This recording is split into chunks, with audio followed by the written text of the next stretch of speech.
விநாயகன் 25 மாண்புமிகு உறுப்பினர் திரு A.K. செல்வராஜ், மாண்புமிகு தகவல் தொழில்நுட்பத்துறை அமைச்சர் அவர்கள்.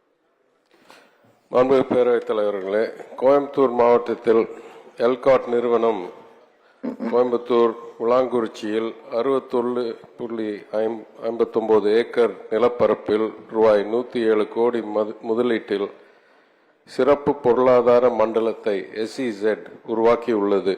இது காரமடை நகராட்சியிலிருந்து 24 கிலோமீட்டர் தொலைவில் உள்ளது. எல்காட் நிறுவனம் இதில் அனைத்து உட்கட்டமைப்பு வசதிகளை ஏற்படுத்தி 3524 சதுரடி பரப்பளவு கொண்ட நிர்வாக கட்டடத்தையும் கட்டி முடித்துள்ளது. இந்த எல்கோசேஸில் பின்வரும் தகவல் தொழில்நுட்ப நிறுவனங்களுக்கு குத்தகை அடிப்படையில் நிலம் ஒதுக்கீடு செய்யப்பட்டுள்ளது. 1. திருவாளர் விப்ரோ லிமிடெட் 9.5 ஏக்கர். 2. திருவாளர் Tidel park Coimbatore limited 9.5 acre. மேற்கூறிய தொழில்நுட்ப நிறுவனங்கள் 23 லட்சம் சதுரடி பரப்பளவில் தகவல் தொழில்நுட்ப கட்டடத்தை கட்டி முடித்து சுமார் 16,809 பணியாளர்களுடன் இயங்கி வருகின்றன. மேலும் தகவல் தொழில்நுட்பம் மற்றும் தகவல் தொழில்நுட்பம் சார்ந்த நிறுவனங்களின் இடத் தேவையை பூர்த்தி செய்ய 2.66 லட்சம் சதுரடி பரப்பளவில் தகவல் தொழில்நுட்ப கட்டடத்தின் கட்டுமான பணிகள் ரூபாய் 114.16 கோடி மதிப்பீட்டில் மேற்கொள்ளப்பட்டு வருகின்றன.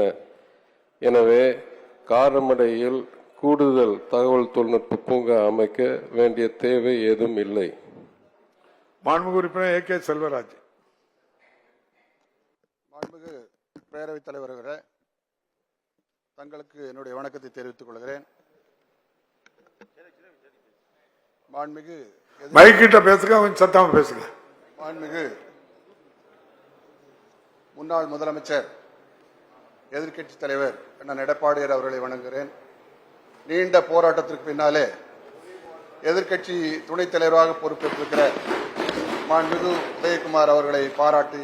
எங்கேயும் போராட்டம் ஒரு இடத்துல நடக்கலையா? நாட்டுல சட்ட போராட்டமே எதிர்க்கட்சி தலைவர் கேட்டாங்க, முதலமைச்சர் அக்கௌண்ட் பண்ணாங்க, இடம் கொடுத்திருக்கு. முன்னால மாதிரி கொடுக்காம இருக்கல, கொடுத்திருக்கு. நன்றி, அதற்கு நன்றி. மாண்புமிகு பேரவைத் தலைவர்களே, கோவை மாவட்டம் மேட்டுப்பாளையம் சட்டமன்ற தொகுதி மற்றும் சுற்று வட்டாரங்களில் படித்த இளைஞர்கள் அதிகமாக உள்ளார்கள். அவர்கள் தற்சமயம் சென்னை, பெங்களூரு போன்ற டயர் 1 மற்றும் கோவை போன்ற டயர் 2 நகரங்களிலே பணியாற்றி வருகிறார்கள். திமுக தேர்தல் அறிக்கையில் இல்ல தம்பி, இல்ல நீங்க கேள்வி நேரம் இந்த உங்க இதை சொல்லுங்க, இத மட்டும் கேள்வியை சொல்லுங்க. சொல்ல விடுங்க, தவறா சொன்னா நீங்க தப்புன்னு சொல்லுங்க. இல்ல இல்ல தவறு இல்ல, நான் மாண்புமிகு உறுப்பினருக்கு அன்பா சொல்றேன். அமைச்சர் அது முடியாது இருக்காங்க, மறுபரிசீலனை பண்ண சொல்லுங்க, அவ்வளவுதான் கேள்வி. காரணம் சொல்றேங்க, தயவு செஞ்சு நான் ஒவ்வொரு காலகட்டத்தில் பேசுவேன். மாண்புமிகு சபாநாயகர் இப்படிதான் குறுக்கீடு செய்யறாங்க அப்படின்னு நான் கேள்வி கேட்காம உட்கார்ந்துக்கிறேன். நீங்க என்னுடைய இல்ல கேள்வி நேரத்துல இங்க பாருங்க, நீங்க சொன்னதுக்காக சொல்றேன். கேள்வி நேரத்துல நீங்க உங்க தலைவரை புகழ டிமாண்ட்ல பேசும்போது புகழலாம், அந்த நேரத்தையும் வீணாக்குறீங்க. அதுக்கப்புறம் வரும்போது தேர்தல் அறிக்கைக்கு போறீங்க. கேள்வி கேட்டா அந்த கேள்வி அது சம்பந்தமா பதில், அதுக்கு மறுபரிசீலனை, அதான முறை. கேளுங்க, இப்ப கேளுங்க தானே சொல்றேன், கேளுங்க. இல்ல கேளுங்க. திமுக தேர்தல் அறிக்கை வரிசை 193 தொழில் சொத்துக்களை பரவலாக்குவதன் மூலமாக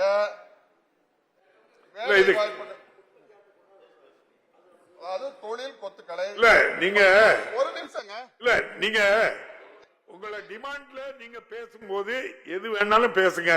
என் கேள்வி நேரத்தை மக்களுக்கு பயன்படக்கூடிய நேரம் இது. நீங்க அதை மட்டும் நீங்க பேசுனீங்கன்னா நல்லா இருக்கும்.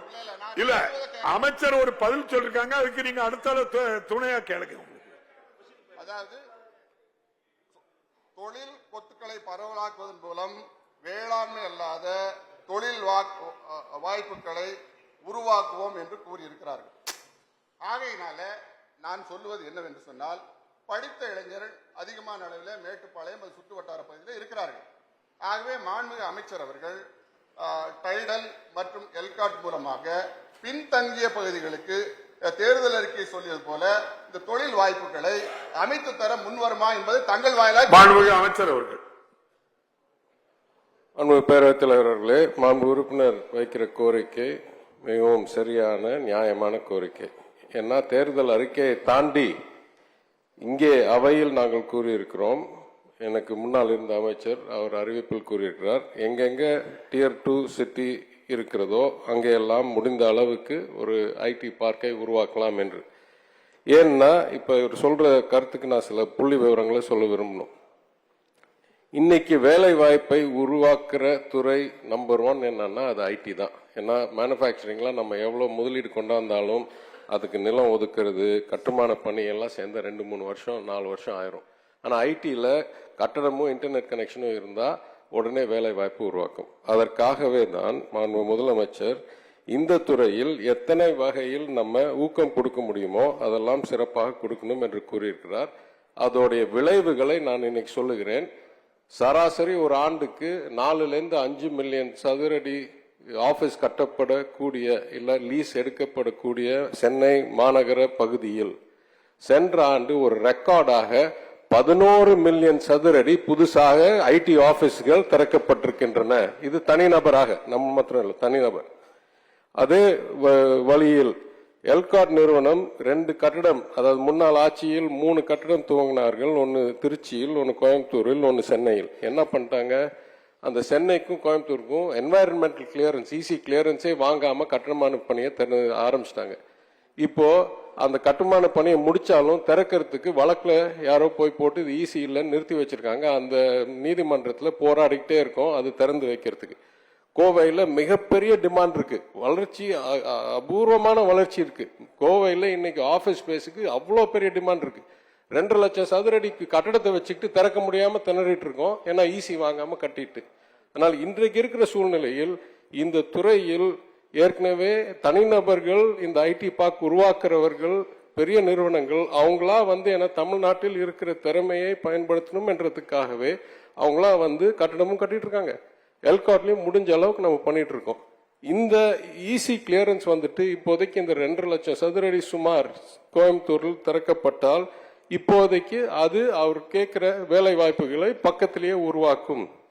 இன்னும் நாங்க சொன்னபடி நிதிக்கு ஏற்ப எல்லா செகண்ட் டியர் சிட்டிலையும் எல்காட் பார்க்கோ இல்ல எல்காட் டவரோ உருவாக்குறதுக்கு முயற்சி எடுத்துக் கொண்டிருக்கிறோம். மாண்புமிகு உறுப்பினர் கே செல்வராஜ். மாண்புமிகு பேரவைத் தலைவர் அவர்களே, கோவை மாவட்டம் தொழில் வளர்ச்சியிலே முன்னணியில் இருக்கிற மாவட்டம். சென்னை மாநகரம் பருவமழையில் ஆண்டுதோறும் மிகுந்த பாதிப்புக்குள்ளாகி வருகிறது. இதனால் சென்னையில் உள்ள பன்னாட்டு ஐடி நிறுவனங்கள் தங்கள் ப்ராஜெக்டுகளை தற்காலிகமாக மழைக்காலங்களில் கோவை நகரத்துக்கு மாற்றி வருகிறார்கள். கோவை விமான நிலைய விரிவாக்கம் காலதாமம் வருவதால் பல வெளிநாட்டு விமானங்கள் வருவதற்கு வசதி இல்லாமல் இருந்து கொண்டிருக்கிறது. அதனால நிரந்தரமாக அந்த பன்னாட்டு ஐடி கம்பெனிகள் கோவைக்கு வருவதில் காலதாமமாக இருக்கிறது. ஆகவே விமான நிலைய விரிவாக்கத்தை உடனடியாக செய்ய வேண்டும். அதுக்கு அடுத்தாற் போல அந்த பன்னாட்டு நிறுவனங்கள் நிரந்தரமாக கோவைக்கு வருகிற பொழுது, ஏன்னா பருவமழை ஆண்டுதோறும் சென்னையில் அதிகமாக பெய்வதால் அங்கே பாதிப்புக்கு உள்ளாகிற நிறுவனங்கள் கோவைக்கு வர விரும்புகிறார்கள். ஆகவே மாண்புமிகு அமைச்சர் அவர்கள், மாண்புமிகு அரசு அந்த அதாவது ஐடி நிறுவனங்கள் கோவைக்கு வருவதற்கு எல்காட் மூலமாக புதிய கட்டடங்களை கட்டுவதற்கு உரிய நடவடிக்கை எடுக்க வேண்டும். கூடுதலாக ஏற்கனவே ஸ்பெஷல் எக்கனாமிக் ஜோன் ஏற்கனவே நீங்கள் அறிவித்திருக்கிறீர்கள். அந்த ஸ்பெஷல் எக்கனாமிக் ஜோன்ல அந்த கட்டமைப்பு வசதிகளை உருவாக்கி தந்தால் கோவை இன்னும் மிகப்பெரிய அளவு வளர்ச்சி அடைவதற்கு வாய்ப்பு இருக்கும். ஆகவே அரசு அதை செய்ய முன்வருமா என்பதை தங்கள் வாயிலாக அறிய விரும்புகிறேன். மாண்புமிகு அமைச்சர். பல்வேறு துறைகளில் மாண்பு உறுப்பினர் கோரிக்கை வைத்திருக்கிறார்.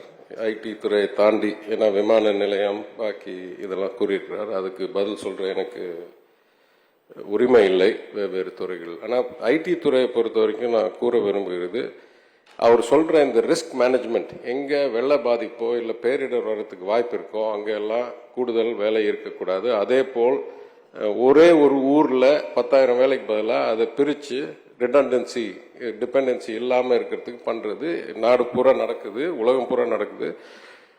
எங்க மனித வளம் இருக்கோ அங்கதான் அந்த ஈர்ப்பு இருக்கு. அதனால தமிழ்நாடுடைய முக்கிய சக்தி 100 ஆண்டு திராவிட இயக்கத்துல எல்லாத்துக்கும் கல்வி கொடுத்து இப்ப என்ஜினியர் இந்தியாவிலேயே 17% என்ஜினியர்கள் தமிழ்நாட்டில் மட்டும் பொறியியல் ஒரு ஆண்டுக்கு வெளியாகிறார்கள். அதனால இங்க எல்லா கம்பெனியும் வர்றாங்க.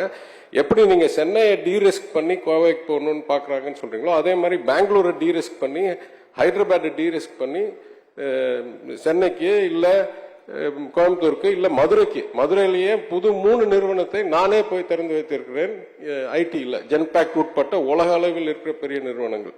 சோ இதுதான் எங்களுடைய இலக்கு. இவங்களெல்லாம் ஈர்ப்பது. அதற்கு ஏற்ப இன்னும் ஒரு 10 நாள்ல ஒரு பெரிய ஐடி கான்ஃபரன்ஸ் நடத்த இருக்கிறோம். 23-24. அதுல அமெரிக்கால இருந்து, சிங்கப்பூர்ல இருந்து, ஆஸ்திரேலியால இருந்து, யூரோப்ல இருந்து எல்லாத்தையும் எப்படி GIM நடத்தினோமோ தொழிலுக்கு இதே மாதிரி ஐடிக்கு ஒரு கான்ஃபரன்ஸ் நடத்த இருக்கோம். அது இல்லாம நாங்களே போய் ஒரு மார்க்கெட்டிங் ப்ரோக்ராம் எல்லா நாட்டிலையும் போய் இங்க இருக்கிற திறமையை மனித வளத்தை நீங்க வேற ஊருக்கு கொண்டு போய் அங்க உருவாக்குறதுக்கு பதிலாக நம்ம ஊருக்கே கொண்டாந்து முதலீடு செய்யுங்க, நாங்க எல்லாம் ஏற்பாடு பண்ணி கொடுக்குறோம் சொல்லிட்டு அந்த ஊக்க திட்டத்தை பாலிசியையும் சிறப்பித்து முதலமைச்சர் எங்களுக்கு கொடுத்திருக்கிற ஆதரவினால் இதெல்லாம் சிறப்பாக செய்து போன வருஷம் ரெக்கார்டை இந்த வருஷம் பீட் பண்ற அளவுக்கு நாங்க பணி செய்துட்டு இருக்கிறோம். சிறப்பாக வேலை வாய்ப்புகள் உருவாக்கும். நீங்க சொல்ற மாதிரி கோயம்புத்தூர்ல இன்னும் நிறைய நிறுவனங்களை ஈர்ப்பதற்கு முழு முயற்சி எடுத்து அதை நிறைவேற்றுவோம் என்று பேரவைத் தலைவர் வாயிலாக உறுப்பினருக்கு கூறிக்கொள்கிறேன்.